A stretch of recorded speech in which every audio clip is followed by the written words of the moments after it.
Have you ever felt like you were living someone else's life? Like you were doing all the checking all the boxes and doing what you were supposed to be doing, but deep down inside, you weren't feeling fulfilled?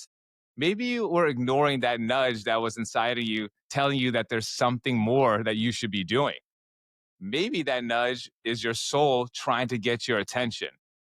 What if the first step towards creating the life you truly want is simply chasing what lights you on fire? Hi, guys. Welcome to the AlignUs Podcast. I'm your host, Dr. Nikhil Sharma, and I'm so grateful to have you guys here with us today.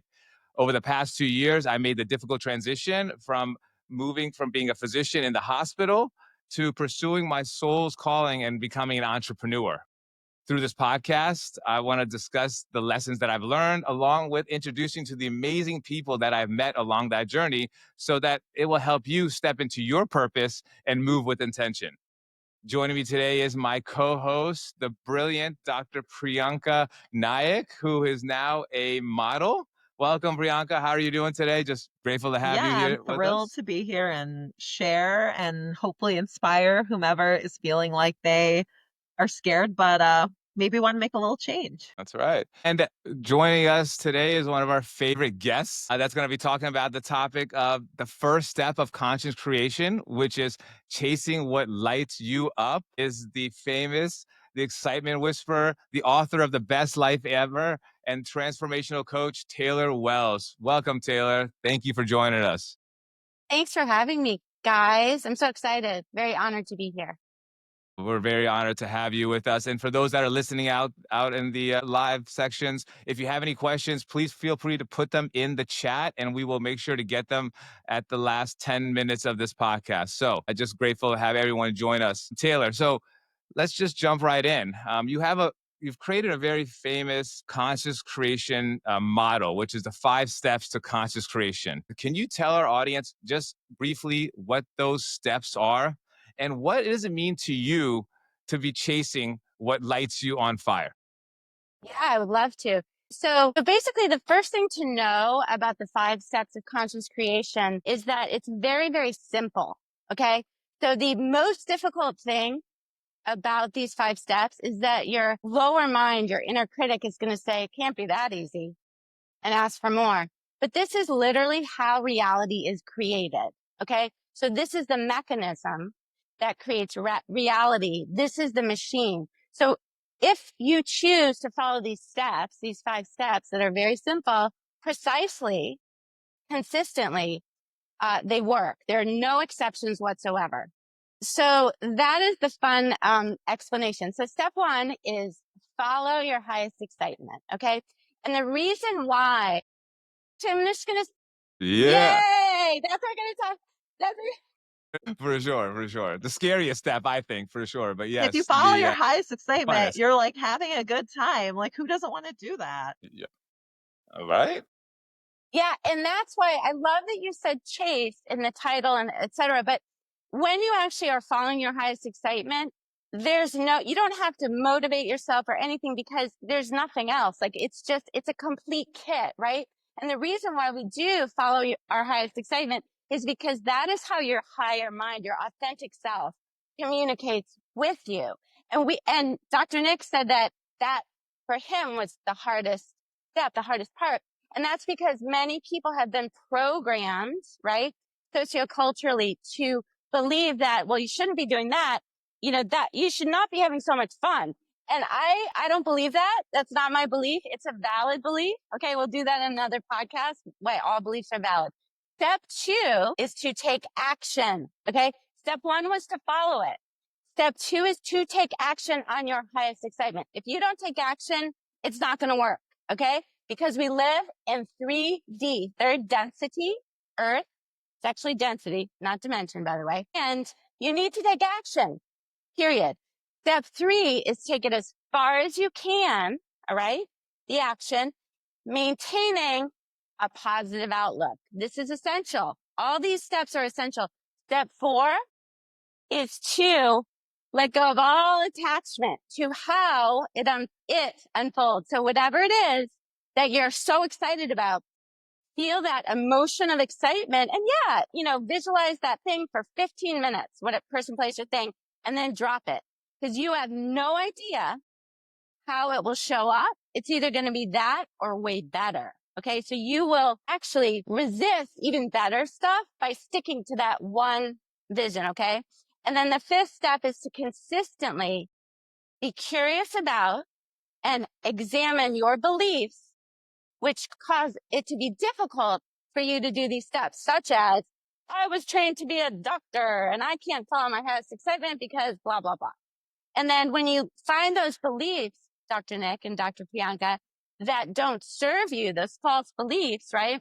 Because they're segregative, you may choose to let them go. And then when you do that, well, then your emotions, your thoughts, and your actions will follow suit. So it's always your beliefs that are the foundation. Does that make sense?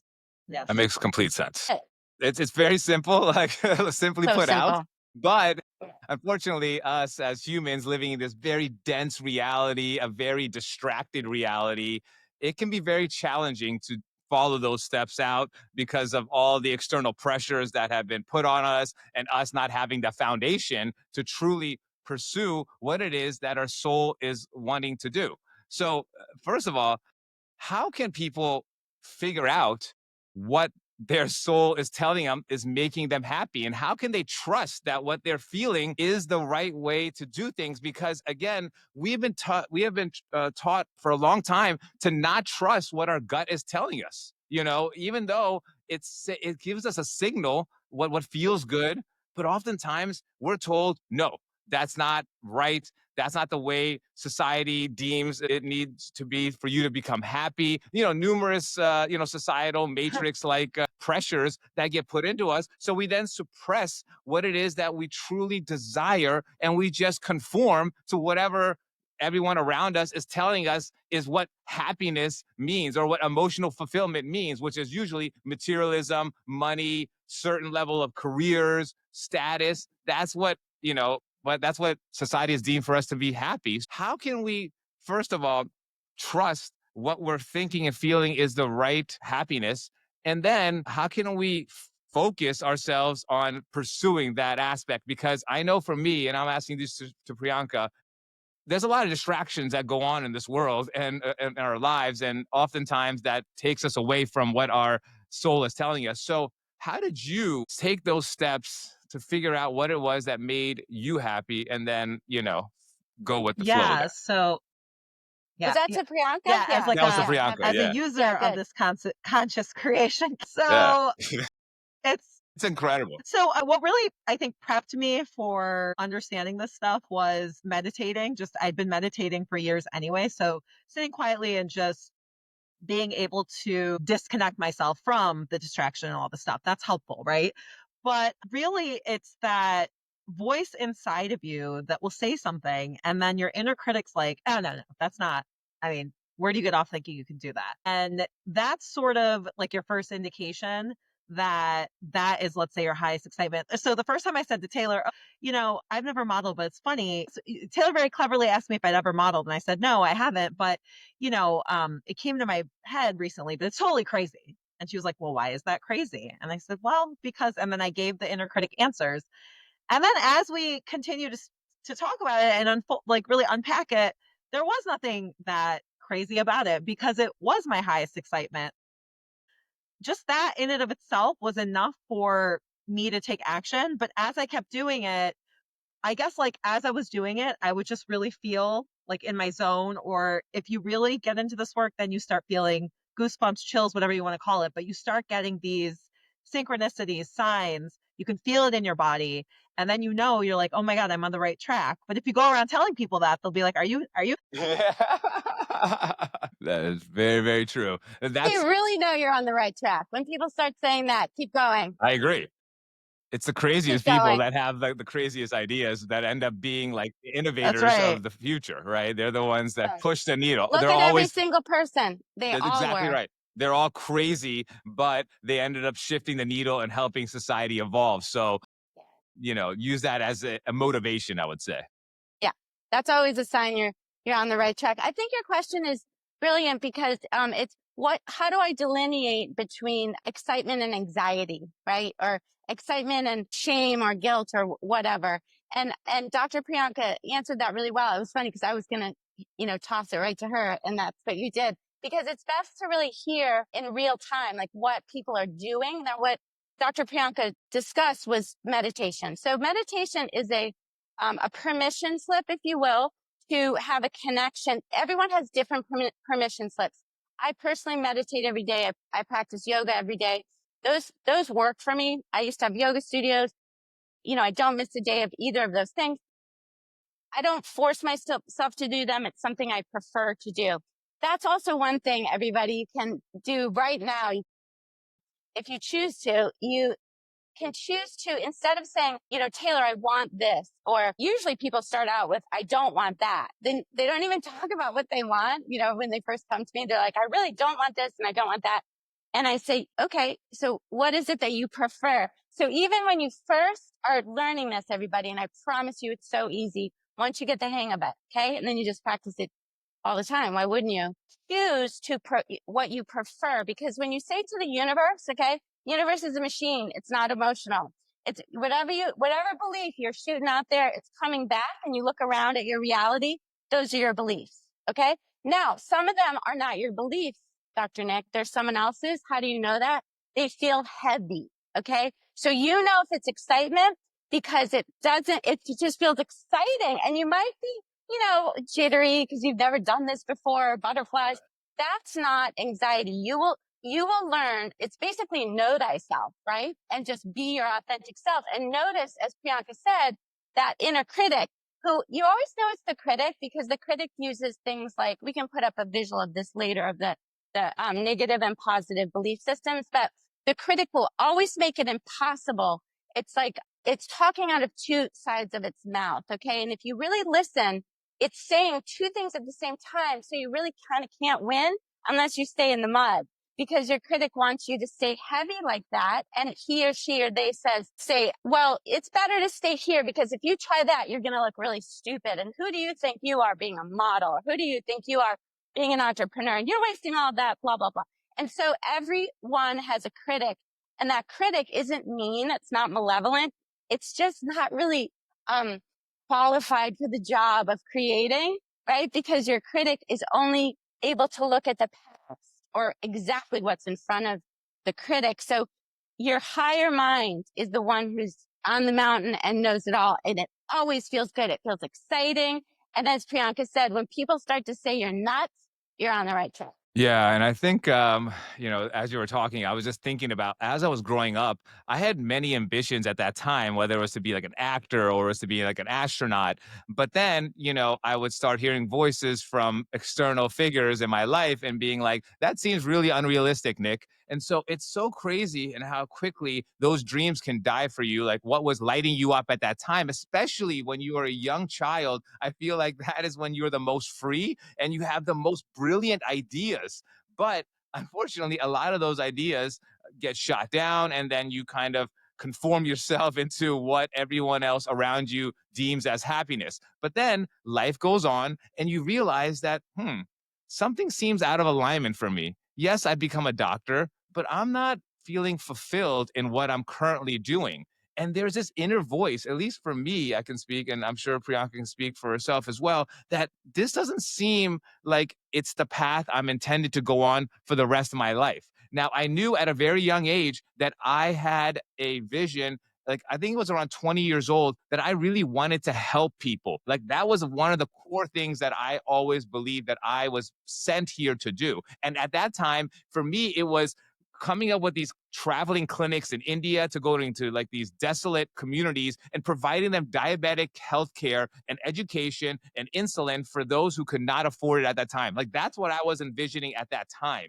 I didn't know how I was going to make that happen or what was going to happen, but I just knew that I was going to help individuals that were impoverished and needed help the most. But then I just figured going to medical school was going to be the route for that. And I'm obviously blessed that that happened. But there became a time where I became unfulfilled. Then I knew inside, though, that something else is burning up. And it was that vision of me wanting to help individuals that were less fortunate than I was. That was those people in these countries, our third world, and even in our own country, the United States, where there's so many issues going on. I wanted to be able to help them, but I was like, how do I go do that? Is it realistic for me to start listening to what my soul and my inner critic is, or my inner voice is telling me? Yeah. Because Yeah. very quickly after that, your inner critic starts building up. And when your inner critic builds up, it starts bringing back like situations that you've had in the past that have ended up in failure, especially when you're trying to do something new and something unknown. It's natural for our nervous system to start kicking in and being like, whoa, whoa, whoa, that sounds very, very unsafe, Nick. It's better that you just stick to your route of being a doctor, working in the hospital, because we know that this is safe.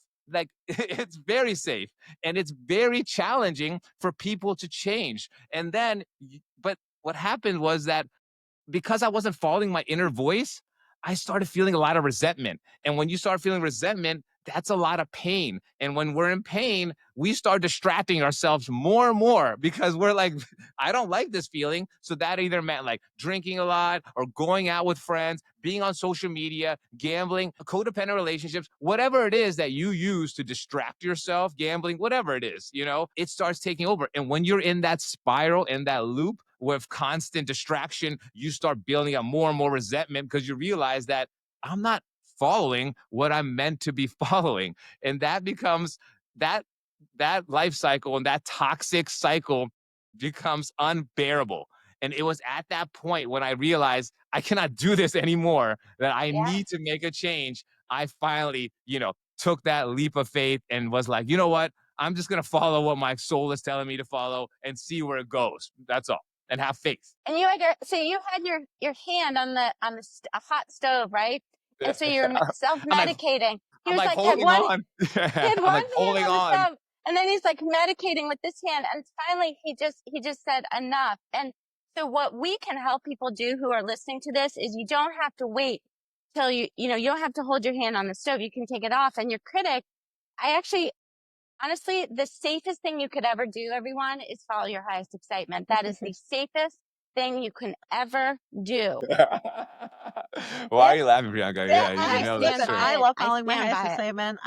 All the time, and I definitely feel like certain things where I'm like, I'm following my highest excitement, but am I really supposed to be taking a nap right now? And what do I say? What do I say, Dr. Like Priyanka? What do I say 100%. to that? Yes. And Yes. like, there was one day when I wasn't getting much done and I felt really guilty, and not guilty, but I was like, oh, this isn't good. I was like, and I texted Taylor and I said, but this is my highest excitement right now. I was like doing nothing. And she goes, do nothing.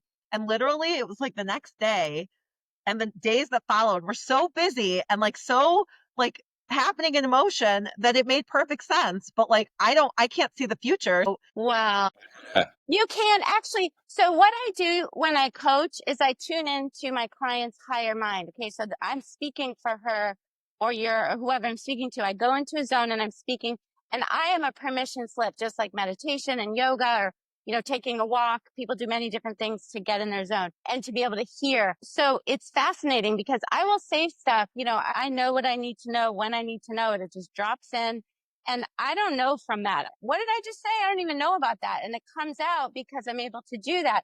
She hears me when I'm on a call and she trusts me because you can trust me, and she follows it. Then she gets off the call. She's flying high. She's like, woo, with that higher mind. And then it starts to the critic starts to come in. You're taking a nap? Really?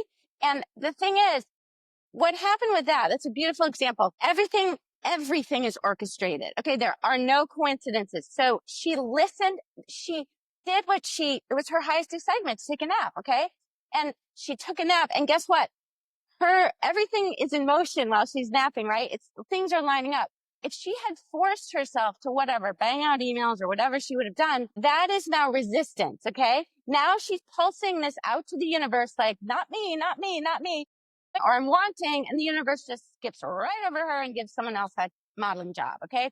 So literally she chilled. Oftentimes we expand. This is like the infinity sign. Okay. We expand and then we come inward. Some people call it depression. I call it compression. That's not depression, but you expand and then you compress. This is natural. Okay. But people who have been trained like you two, and I was trained the same way, no, you got to keep going, go, go, go. And so that is the opposite. Okay. It shouldn't be hard. You'll want to take action. So if you think I'm laying around all day, I'm like not laying around all day. I have a lot of energy. I do a lot of things. However, I'm always energized. I'm excited to do it. I will not do anything unless I prefer to do it. And by the way, I love doing my kitty litter because I love everything, because you can get to that point where it doesn't really matter what you're doing because you're just in a it's like a 4D state. It's a gamma state. And you're just kind of there. And then you're like, sure, I'll do that. Sure, I'll do that. And it's all even and just feels good. And I promise you, it's so easy to get to. Does that make sense? Yeah, to me it does. Yeah. Yeah, that makes perfect sense. So the one thing I wanted to ask you, Priyanka, and I just wanted to know if you also had the same issues I did, for those that are out there that are considering chasing their highest excitement, what were some of the biggest challenge I feel I had was, okay, yes, my inner voice was telling me like, this is crazy. And it's your nervous system. It's completely normal for your nervous system to tell you to stop and to not do anything new, because its job is to keep you safe. For those that are out there, that voice inside of you that keeps telling you no, no, no, that's just your nervous system that is responding for protection. But you actually have to overcome that. You have to actually put in some effort. You have to actually go on overdrive a little bit and be like, you know what, nervous system, I know that's just you acting up, and that's you trying to put up this artificial wall from me and my dreams. So I'm recognizing that, and I'm going to affirm that it's going to be okay. But once I started doing that, I started getting a lot of external critics that started coming my way. Especially first for me was my parents, and my dad specifically, and family members being like, you're a doctor. Do you understand how hard that is to be a doctor? That is the end goal for many, many people out there, that you've reached this pinnacle profession. So why wouldn't the heck would you ever want to change your career?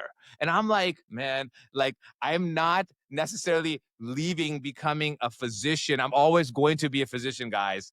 But For let me sure. just let you know that there is something that's inside of me that's telling me that I need to do my healing work with others in a different manner. I want to create a company that's going to help our young people, that's going to also help our adult population. So it was a lot of voices of people that were really getting at me that I found that were going to be really challenging. And I think that's a challenge a lot of people are going to face. And just wanted to know what you faced when you initially decided to, hey, I'm going to chase my highest Well, to excitement. be honest, I'm so excited about it and I'm so certain. And I feel like most people who interact with me know that when I say something, I'm gonna, F and do it. So when they're hearing it from me, they're like, oh, okay, so she's being a model now. And yeah, I'm sure like a couple of my friends, I can tell, I feel like they've talked about me behind my back a little bit, and that's okay. Like, kind of like, oh, what's she doing? But to my face, no one has really said anything actually. And everyone's like, oh, but I will say Yeah. when it comes to just in general, not necessarily my career, but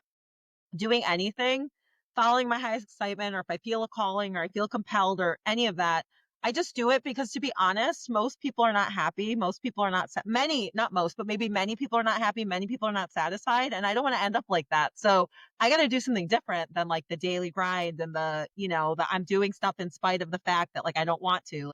So many people do that and they're so unhappy. Like, why would I do that? Right. No, I agree. Like a majority of the people that are around me, it's almost like they put up these masks and they pretend like they're really happy, and they put up all these photos on Instagram and Facebook. But deep down inside, I can tell, your energy doesn't lie. It's funny that people think that they can pretend to be happy, but it's obvious, and you're only just pretending to yourself. So I agree. Like, it's all about you for once in your life. Like, I feel like as we've been growing up, it's always been about other people's needs and desires. And that's how over time you can get burnt out, is because you're constantly pushing away what your dreams are for somebody else's, whether that's your husband, your wife, your parents, your kids, whatever it is. Like, at some point, you have to realize that there's a signal inside of you that is telling you, that's going off and being like, you are meant to accomplish this in your lifetime, and you need to turn down the noise, and tune into that signal, because that signal to noise ratio for me was like signal 40%, noise 60%, and it was me having to tune out that noise through various practices like meditation, like not checking my social media first thing in the morning. In fact, when I was starting this path, I got off of social media completely. I wanted no type of distraction that was taking me away from what my signal inside of me is telling me that's making me happy, and just devoting that time and love that I was giving to everybody else, my job, other people, my family, my friends, just overextending myself.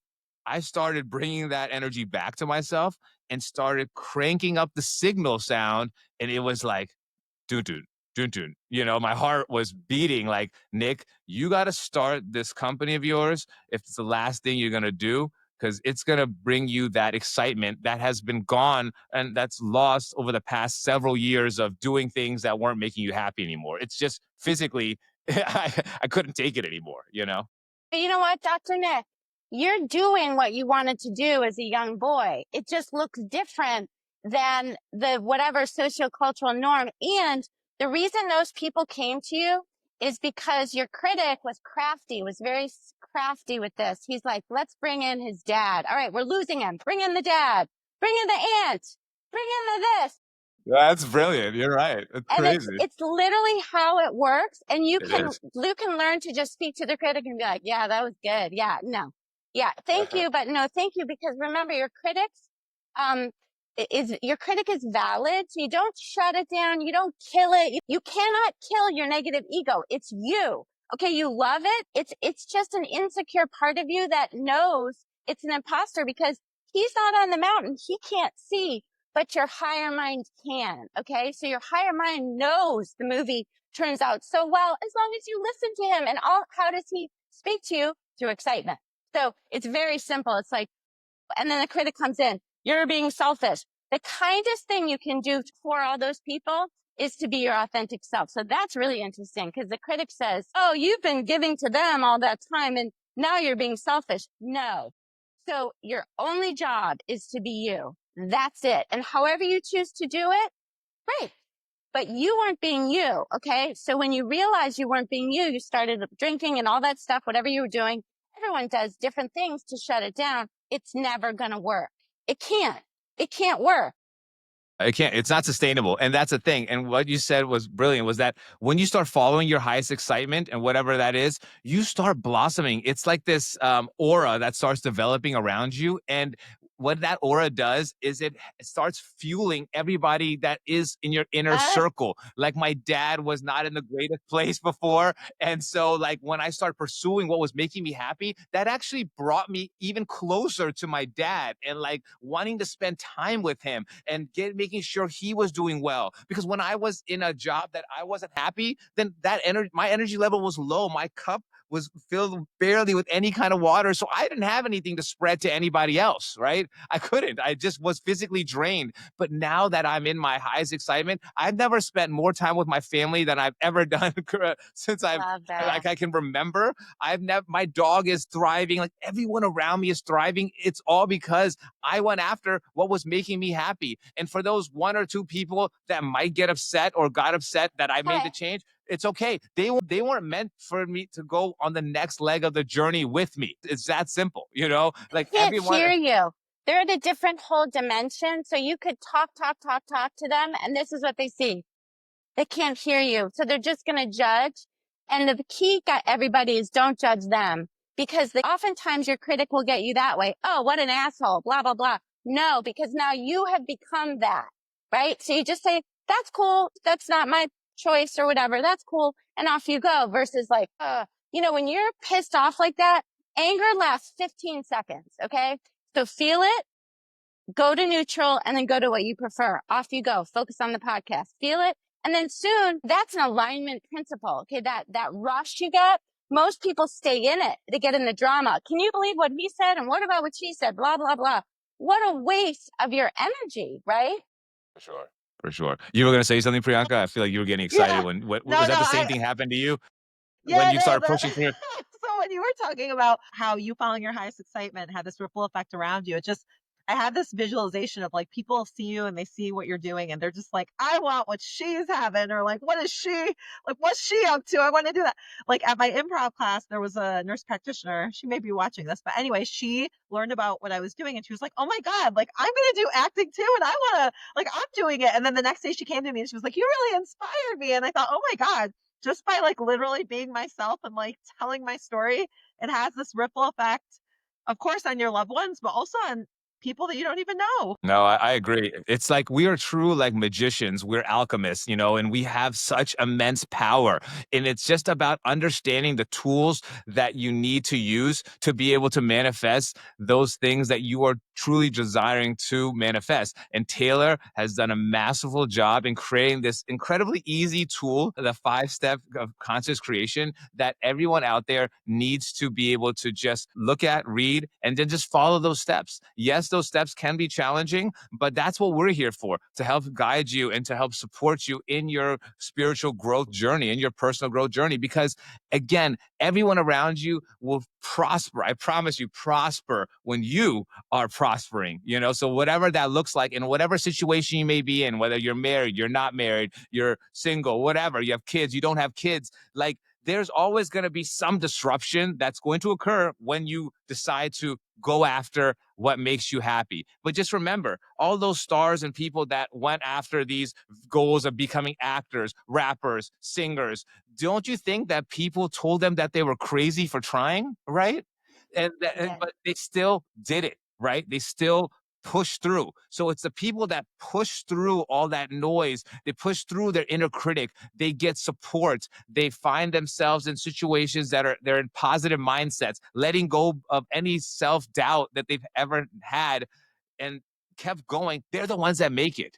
The ones that don't make it, unfortunately, they're the ones who somewhere along the way, something happens and then they get trapped back into the matrix, or they're trapped back into that world. And, they don't feel like there's always something that's stopping them, whether it's financially or something. They'll use an excuse because that's all it really becomes. But if you just get yourself in that right positive energy, you'll attract abundance in loads. You know what I mean? Loads. So one quick thing about that, because we could do this on another podcast, but remember, if you're following step 3 and you're maintaining a positive outlook, no matter what unfolds, it's the best ever. Because how do you know? So a best example is, you're caught in traffic. Nobody likes doing that, right? Oh, I'm caught in traffic. How do you know if you weren't in that traffic, you wouldn't have gotten in an accident and been killed, 5 blocks away? So you don't know how the universe is orchestrating. So when you learn, and I teach this, it's very easy to do, how to literally flip the coin every time. So what's interesting is the critic says it can be challenging. Okay, the critic says it can be hard or difficult. The higher mind says how exciting. A challenge is fun. Okay, so you see the difference? So anything, even stage fright or fear, go right to the door, talk to the fear. What do you got? It never has anything. Fear is just completely smoke and mirrors. And there are many, many ways to do this, and they're called permission slips, and it's actually not hard at all. I love that. We're coming towards the end of the podcast, and I just wanted to see if there was any questions out that maybe the audience would ask. Let me see if anything pops up here. Let me see. How do you tell the difference between a true inner spark and just a temporary high? Great question. So that's your critic. Hello. Because I'm so glad you said that. Thank you. Thank you for the synchronicity, because I did want to talk about this. You don't have to care about anything except right now. Okay? Because there is no future, by the way. It's always now. So when you're in the future, you feel anxious. When you're in the past, you feel depressed. Not always. There are exceptions, but generally. So when you're following your highest excitement, truly, you're in the now, because you're here now. Like this, there's no place I'd rather be, for example, than here. Okay. I don't wish I were someplace else. This is where I want to be, or I wouldn't be here. So your critic gets really tricky. Like, I can't remember the word they use, but like true excitement or just as something spark.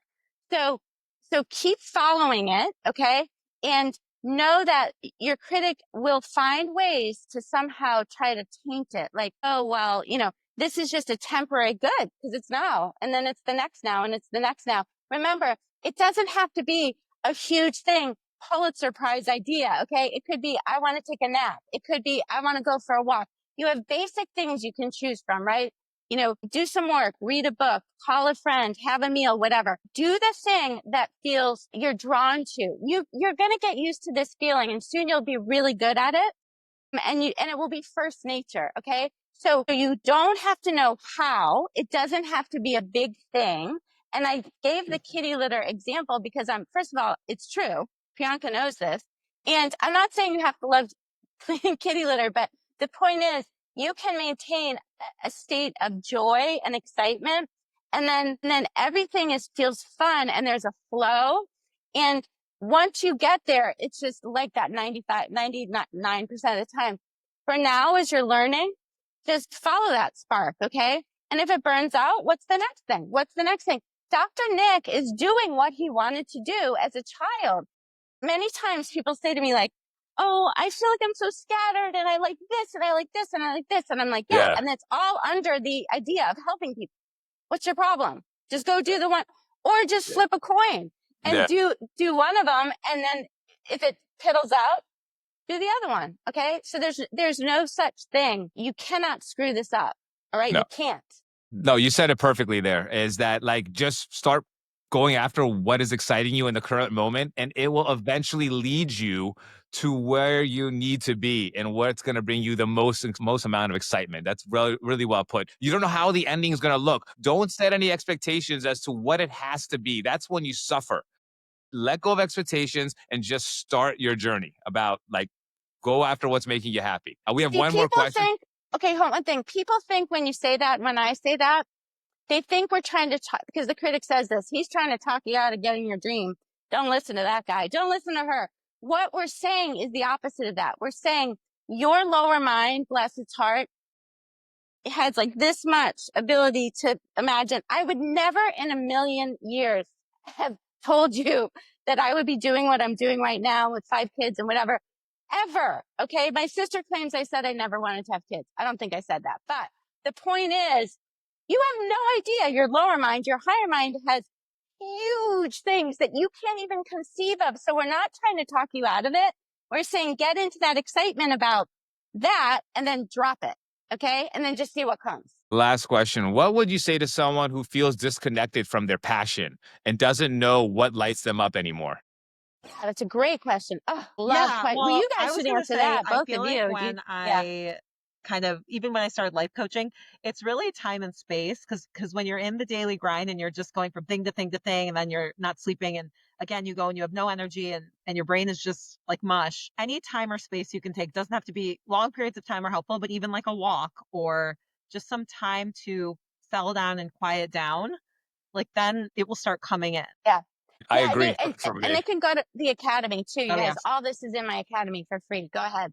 Yes, we'll put all that information in the description and how to get with Taylor and these kind of help you with these kind of resources. But I would also agree with Prianca. For me, I took a year of like solitude, pretty much disconnect. I was disconnecting from external reality and reconnecting with my internal reality, which you're right. Like, we get disconnected over years of doing things that are not aligned with our highest good. We're not taught those resources of how to truly align yourself with what your highest good is and what makes you really happy. And so I spent that time meditating 10 minutes a day to start the day, disconnecting myself from social media. I spent a lot of time walking, and just over time, you start feeling this sense of what makes you feel happy and what doesn't. You have a much better idea at that point when you spend time alone with your own energy, healing some of your past wounds, the wounds that have put a lot of darkness in your life, that have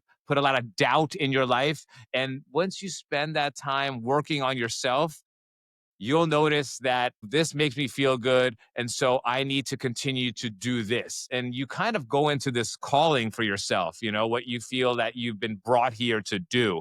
Because when you have time to yourself, you end up associating something that has affected you in the past before, at least for me, I'll speak, then that you want to help others get out of that situation or prevent them from even going down that situation. And you'll want to inspire others to, lead a life that's more aligned for, what's best for them, or prevent them from falling into the same traps you did. So I would say reconnect with yourself, at least on a daily basis, set like maybe at least 10 minutes in the morning, specifically in the morning before all the stuff starts coming at you, whether it's work, life, kids, TV.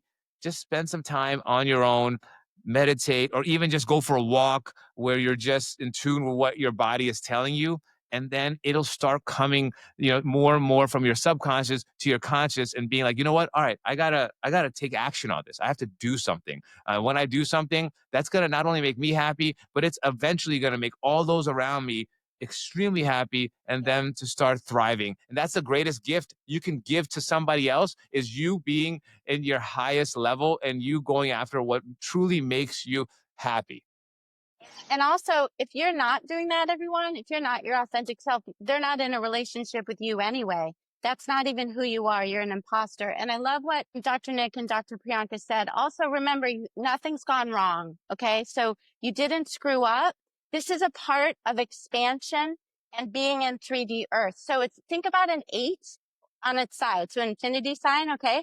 So you were so excited about your passion and you were expanding, right? And remember, it's a natural rhythm. All right. Like the waves, they come in, they come out.